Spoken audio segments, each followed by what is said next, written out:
Mr. Speaker, on Tuesday, the Rules Committee met and reported a rule, House Resolution 879, providing for consideration of an important piece of legislation, H.R. 3053, the Nuclear Waste Policy Amendments Act of 2018. The rule provides for consideration of this measure under a structured rule, making 3 amendments offered by the minority in order. This legislation passed out of the Energy and Commerce Committee on an overwhelmingly bipartisan basis by a vote of 49-4 and has been a comprehensive effort spearheaded by my colleague from Illinois, Mr. Shimkus, over several Congresses. Mr. Speaker, 39 states and in 121 communities across this country, including in the Tri-Cities community in my home district in the great state of Washington. The federal government continues to fail to meet its obligation to collect and dispose of spent nuclear fuel and high-level radioactive waste. This spent fuel and waste is generated as a result of commercial nuclear power production and as a byproduct of our nation's nuclear defense activities, including used fuel from nuclear-powered submarines and aircraft carriers, and from the legacy waste created from uranium and plutonium development as nuclear weapons deterrents. No one knows the magnitude of impact stemming from the development of these nuclear deterrents more than the Tri-Cities, Washington, where the Hanford site played a major role within the Manhattan Project during World War II to develop the first atomic bomb. It was because of the extraordinary work of the more than 50,000 workers at Hanford that we were able to end World War II and later the Cold War. However, this work came with great repercussions. The Hanford site contains 56 million gallons of high-level radioactive waste and is one of the world's largest nuclear cleanup efforts. 56 million gallons, Mr. Speaker, enough to fill this room that we are standing in today more than 20 times. This amount of radioactive waste has been a legacy issue in my district since the 1940s. My constituents fully understand the impacts holding this waste has on the region. The federal government must keep its commitment to collect and dispose of it to a permanent repository. Thankfully, Mr. Speaker, H.R. 3053, the Nuclear Waste Policy Amendments Act of 2018, would make great strides in addressing this very problem. H.R. 3053 would rightfully move forward with the licensing of the Yucca Mountain facility in Nevada as the first permanent geological repository for spent nuclear fuel and high-level radioactive waste. First designated by Congress in 1987 as the location for these materials to be disposed of, the site has undergone extensive scientific and technical evaluations. In 2002, the U.S. Department of Energy concluded that Yucca Mountain met all the requirements to serve as a permanent repository.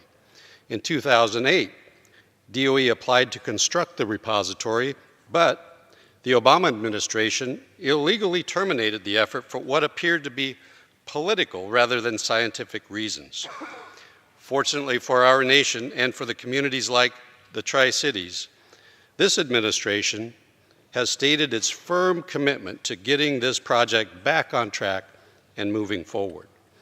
Not only does Central Washington continue to store the legacy waste from Hanford, but it is also home to the only nuclear power plant in the Pacific Northwest, the Columbia Generating Station. While H.R. 3053 provides for a path forward for a long-term solution for waste disposal at Yucca Mountain, it also authorizes DOE to contract with a private company to temporarily store spent nuclear fuel for the very first time. Communities that host nuclear power production sites across the country have for far too long been held responsible for the management of spent fuel, even though, under law, it is the legal obligation of the federal government to collect and dispose of it. This legislation directs DOE to initiate a program to consolidate and temporarily store commercial spent nuclear fuel during the development, the construction, and the initial operation of a repository.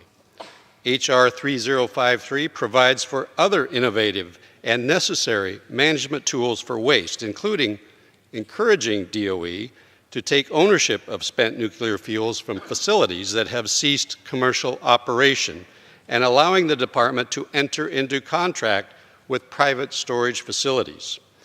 The legislation also protects taxpayers by reducing legal liabilities. Consumers of nuclear energy across the country have paid over $42 billion into the Nuclear Waste Fund, with nearly $40 billion still waiting to be spent to dispose of nuclear waste.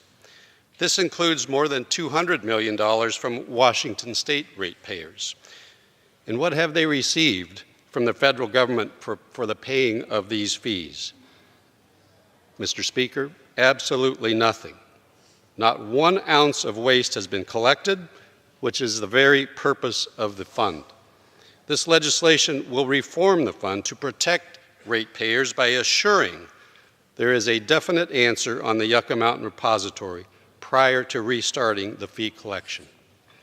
Mr. Speaker, I've had the privilege of visiting the Yucca Mountain facility, and while it may to some seem like just a dusty 5-mile tunnel bored deep 1,000 feet into a remote Nevada desert, I found it to be an impressive site and full of potential.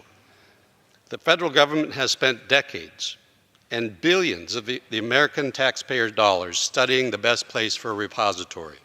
The conclusion was that Yucca Mountain, it is now the legal repository for spent nuclear fuel and high-level radioactive waste under the law. I cannot express more ardently the importance of moving this effort forward, both for my district and districts around the nation. This legislation takes a great leap forward for a long-term solution, while also tackling serious impacts and disparities of the current situation facing these communities. Mr. Speaker, this is a straightforward rule allowing for consideration of H.R. 3053, the Nuclear Waste Policy Amendments Act of 2018.